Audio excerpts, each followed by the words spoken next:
Are you looking for more freelance writing clients? So I've been freelancing for 10 years, and today I'm going to break down my tried and true strategies into two buckets. The first is actively going out and applying for existing freelance opportunities, and the second is creating an optimized online presence that attracts clients to you with very little work.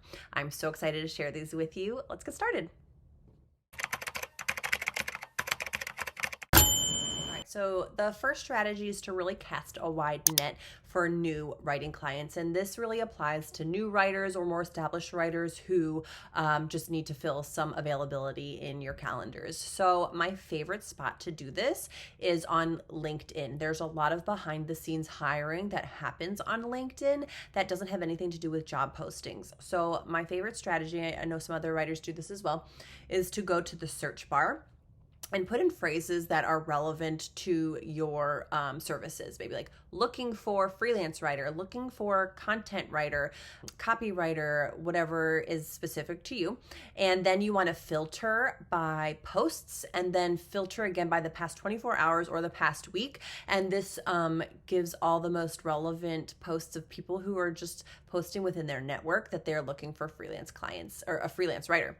So there's definitely a lot of stuff to dig through. But once you start doing this on a daily basis and incorporating this as part of your routine, you can just filter by past 24 hours. And then it's very quick and easy to find these opportunities and send very tailored in-mail messages talking about why you're a great fit for the project. You know, if you are really wanting to aggressively fill your schedule, I recommend sending out 3 to 5 proposals a day to really get your foot in the door. I did this recently, just spent a couple days doing it consistently and landed a project that's going to fill my calendar for the rest of the month. So there's really a lot of success in this, but you do have to be consistent and aggressive while doing it.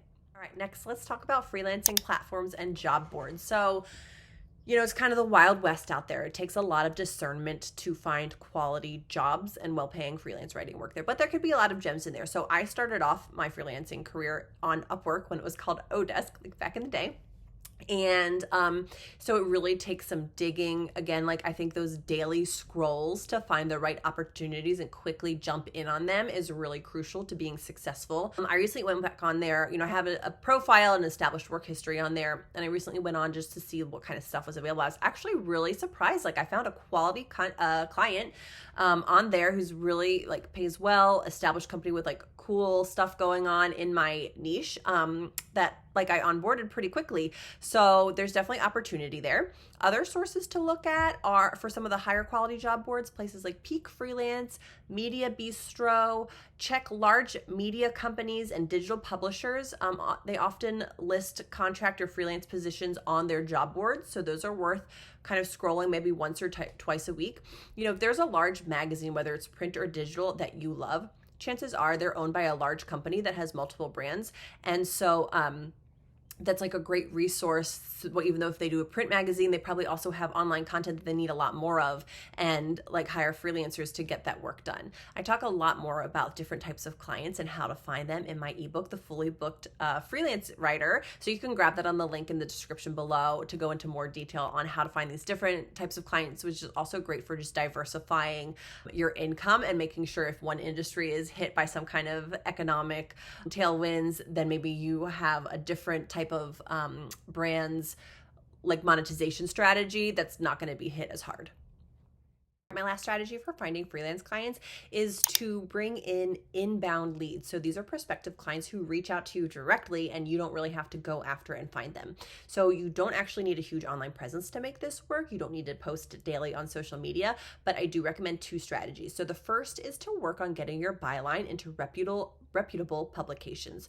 A byline is an article with your name attached to it so they know who wrote it and who to find if they want similar content. Once you start getting your name out there in high profile pieces or well-ranked pieces, editors and content managers of different companies or publications who want to produce similar content will reach out to you directly to help them build out their new library of work. This has happened to me on numerous occasions, and it's just like so easy to get projects because you didn't have to do anything to get that client to reach out to you. Next, my other strategy is to create an optimized LinkedIn profile. So we talked about that behind the scenes hiring on LinkedIn of people putting posts in their feed rather than like a formal job posting for freelance opportunities. But in addition to that, people are also just performing searches of freelance writers and reaching out directly in InMail to find candidates to interview.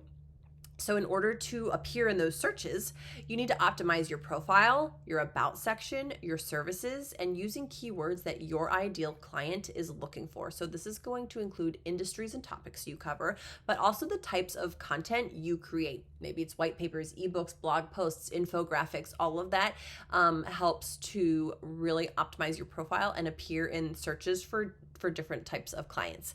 Then as they search, you'll appear, and I really don't want you to be afraid of keyword stuffing in LinkedIn profiles. I don't think there's any kind of like issue as you would with a Google SEO search. It's really more about appearing in those searches.